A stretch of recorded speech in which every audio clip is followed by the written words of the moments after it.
साया ए खबीस, एक खौफनाक दास्तान। ये बात है उत्तर प्रदेश के एक छोटे से गांव नसीबपुर की। गांव के किनारे एक बहुत पुरानी हवेली थी, जिसके आंगन में एक विशाल काला सा दिखने वाला पीपल का पेड़ था। गांव के बड़े बुजुर्ग कहते थे कि उस पेड़ पर एक मरकज ठिकाना है, एक ऐसे जिन्न का जो इंसानों से नफरत करता है। गांव का एक नौजवान था, समीर। समीर शहर से पढ़ा लिखा था और इन बातों पर यकीन नहीं करता था। एक रात अपने दोस्तों से शर्त लगाकर वो रात के ठीक 12 बजे उस हवेली के पास जा पहुंचा। हवा में एक अजीब सी ठंडक थी, जैसे बर्फ की सुइयां चुभ रही हों। समीर ने जैसे ही पेड़ के पास कदम रखा, उसे महसूस हुआ कि कोई उसके ठीक पीछे खड़ा है। उसने पलट कर देखा तो कोई नहीं था, लेकिन जैसे ही उसने दोबारा सामने देखा, उसकी रूह कांप गई। पेड़ की एक टहनी पर एक साया बैठा था। उसकी लंबाई करीब 8 फीट थी, खाल कोयले जैसी काली और आंखें दहकते हुए अंगारों की तरह लाल थीं। वो कोई साधारण साया नहीं था, वो एक खबीस जिन्न था। वो बिना हिले डुले समीर को घूर रहा था।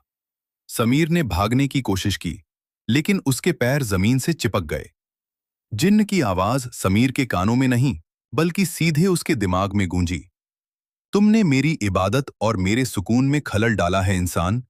अब तुम यहां से जा तो सकोगे, लेकिन अकेले नहीं। समीर किसी तरह वहां से भागा और अपने घर पहुंचा।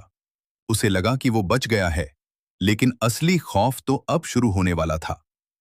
अगले कुछ दिनों तक समीर के घर में अजीब हरकतें होने लगी।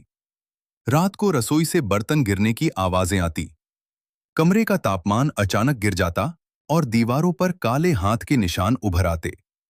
समीर की मां ने देखा कि समीर सोते समय अपनी ही भाषा में नहीं, बल्कि किसी प्राचीन और डरावनी जुबान में बड़बड़ाता है। एक रात समीर के कमरे से चीखने की आवाज आई।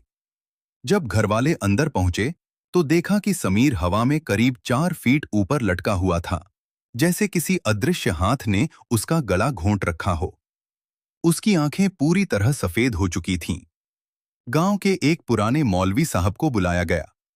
मौलवी साहब ने कमरे में कदम रखते ही महसूस कर लिया कि यहां किसी ताकतवर जिन्न का साया है।